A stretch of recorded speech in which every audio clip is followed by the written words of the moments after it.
السلام عليكم ورحمة الله وبركاته. ونيجو درس يوتيوب كده ونسينا درس الصومالي. ها I'm back. أنا رجعت يا اسمع في عربي. أنا رجعت. أنا رجعت وسوي علي وين ملعب.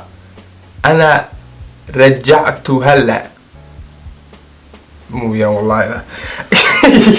وصلنا هذا ميودا تاسو. درس الصومالي. كم سنتين بقولكم ما قالني. ملعب وين بعرف حاجة بقولكم يو دور بصونا.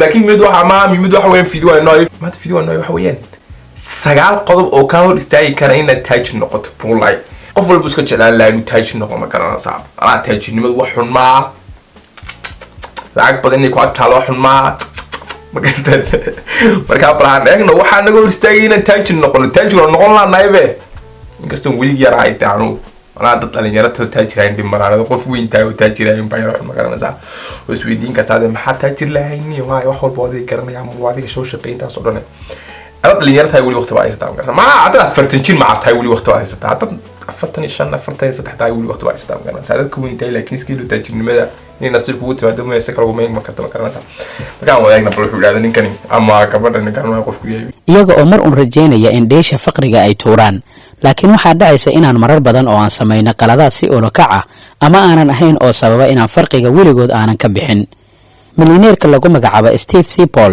ayaa waxa uu ka digayaa qaladaadka qofka ku haya faqriga inuu ka baxaana u diida iyadoo cidna aanay ka warrami karin mustaqbalka laakiin waxaa haboon inaad qaladaadkaas aad ku baraarugto haddaba muuqaalkan waxaan kuugu soo gudbinayaa dhowr qalad oo nin بليونير هذا الويري بان يلا حسوستا ومعناها عقل قلعه وحولي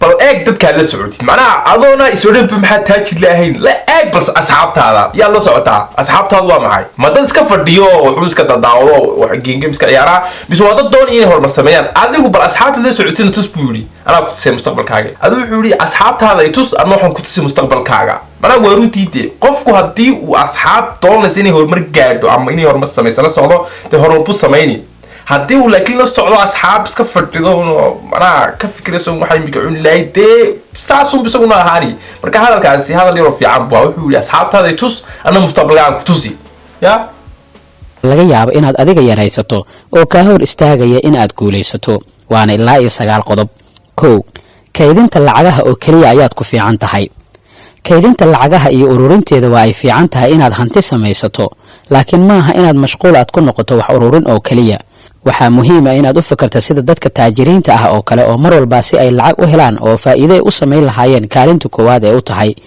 ka fogow inaad ka walwalsho lacagta dhigaalka oo qura ku fikir in aad adiga aad ila badan oo dhanka dakhliga ah aad abuurto 2 weli ma aadan bilaabin maalgashiga waxa uu lagama maarmaan u yahay inaad lacag joog kooduna dhaafin baba lacagta diginisid waxa dhaanta lacagta in aad maraa meel gelisid oo ku shaqeyso maraa lacag meel ku taalay lacag ku shaqeynayso kala duwan tahay magaranaysaa marka inta aan ku diri laano lacagta hadii aad meel gelisid maraa ku shaqeynayso lacag bay ku dhalay laakiin hadii halkii taalada intuu bihaanima taan ugu warato waxaana laga helaa xurriyad dhanka hantida oo cid kasta ay ku riyooto inay samaysato hanti gaar u ah oo ay iyada ku shaqeysato haddaba hadii aad doonayso inaad guuleysato bilow haddaba maalgashi markasta oo aad xilli hore maalgashi bilowdo waa arrin ku wanaagsan ogow dadka qaniga ah in ay sanad walba ay maalgashadaan 20% dakhliga soo gala 3 waxa tahay shaqaale mushaar qaata qofka caadiga ah bil kasta wuxuu ku xisaabtamaa mushaar u go'an saacadaha uu shaqeeyo ama shaqada uu qabanayo ku xiran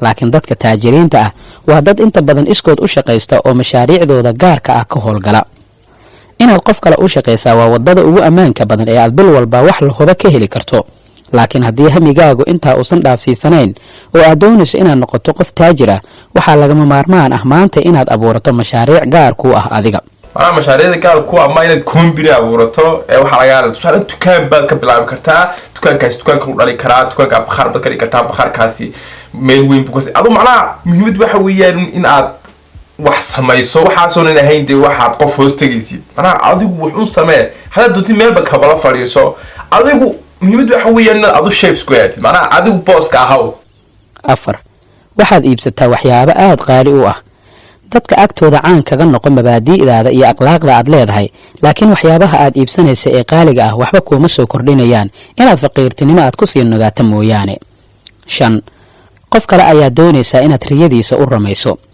haddii aad doonayso inaad noqoto qof guulaysta waa inaad qabato waxaad adigu jeceshahay. in badan oo inaga mid ah waxay ku socdaan rumaynta riyooyin ay dad kale ay leeyihiin, taasina waa qalad. sida inaad tidhaahdo shaqadan inaan qabto aabbahay ayaa jeclaa, sidaas ayaan u hayaa, taasi waa qalad.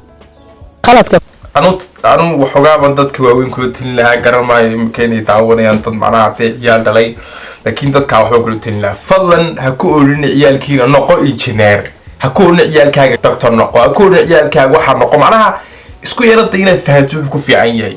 qof walba doqon maaha, ma garanaysaa. dadka qaar baa arki xisaab aanan garanayn, dadku waxaa iska oranayaan kaas waa doqon. may doqon maaha, xisaabtun buuna garanayn, waxyaaba kale u garanaya jira. manaha qofku wax walba kuma fiicnaan karo. marka haddii aad u daysid qofkaad adigu dhashay, manaha ciyaalkaad adigu dhashay waxa iyagu jecel yihiin, dee laga yaabaa inay waxa wax ka saaraan. laakiin ka hore dadku tiraadid adigu markaad weynaad waxaad noqonaysaa baylod, okay? mudoonay arday soo weyn noqo baylod, taasaa ka horeysa waxaasoo dhan. manaha anu yidin malihiin ma garanaysaa ciyaalkiina wax fiican ha u sheegina. manaha u sheega dhiirigeliya, manaha u sheega inay dhaktarnimadu dhaanto inaad meelaha masaxdid, manaha muhiim weyn intaa ogaado. laakiin waxaan kuleeyahay anu isagu wuxuu jecel yahay sameeyo. dadku badanaa waxay ku raaxaystaan shaqada ay manaha ay jecel yihiin inay sameeyaan. kuma jira inaad waalidkaaga taladiisa aad qaadato, laakiin waxa muhiimka ayaa ah waa hawsha aad qabanayso inaad tahay mid aad adiga xiisaynayso, maadaama qofka la rabo inuu ka mara dhaliyaa aad adiga tahay. 6 khatar inaad u bareerto diyaar uma tihid. qof kasta oo doonaya inuu horumar sameeyo waa inuu khatar u bareero oo kheyr iyo khasaaraba uu ku tashado. in badan oo ka mid a taajiriinta dunida waxay ka helaan inay khatar u bareeraan. 7 hadaf cad oo nololeed ma lihid. haddii aadan lahayn hadaf cad oo nololeed maxaa dhacaya? dadka hantiilayaasha ah waxay sameeyaan geesinimo badan, waayo aragnimo badan iyo dadaal aan kala go' lahayn si ay u tiigsadaan halka ay rabaan, ugu dambayntiina way gaaraan. haddaba haddii aadan lahayn yool cad oo nololeed oo aadan garanaynin sanad walba halka aad joogto iyo halka aad u socoto, taa macnaheeda waa inaadan faqri aadan ka bixaynin. 8 qarashaadka ayaad ka hor bixisaa ka hor dhigaalka. haddii aad doonayso inaad taajir noqoto, marka hore naftaada lacagta sii oo lacag meel dhigo, kadibna wixii qarashaad ah ee lagama maarmaanka ah bixi. taa macnaheedu waa inaad marka hore aad keyd iska dhigto. tusaale ahaan, keydso 10% dakhliga ku soo gala. lacagtaa aad keydka gelisana iska ilow oo ha ku xisaabtamayn wax kasta oo dhaco ilaa lagama maarmaan mooye. 9 waxaad aaminsan tahay inaadan taajiri karin. qofka caadiga ah wuxuu aaminsan yahay in lacagta iyo hantida ay helaan dadka nasiibka badan oo qura, laakiin si dhab ah casrigan aynu ku jirno cid walbaa si sahlan ayay ku taajiri kartaa. warun sanadkan ku jirno adoo saylta adduunka lacag samayn kartaaba, waxaad u baahan tahay laptop iyo internet fast iyo ma garanaysaa. marka warun wuxuu soo sheego dhanba dad doonis manaa inaad noqoto taajirintii imika soo sheego si fiican ugu yara fiirso. manaa anagu kuma lihiin intaad istiraadida taajir noqo meelaha ku waalo. anagu ku sheegaya imika waa video diris loo leeyahay daawado taajir baa noqonaya oranin, laakiin waxaan waa talo ma garanaysaa. manaa u fiirso waxyaabaha qaar maskaxaada ka dhigdhigdhig ka sii ka shaqaysii, waxaa ku fiican samee, waxyaabaha aad ku faraxsanahay sameeyni, shaqada jeceshahay samee. insha Allah haddaad taajir noqotina ay ilaawin dee waxoogaa iska soo dir.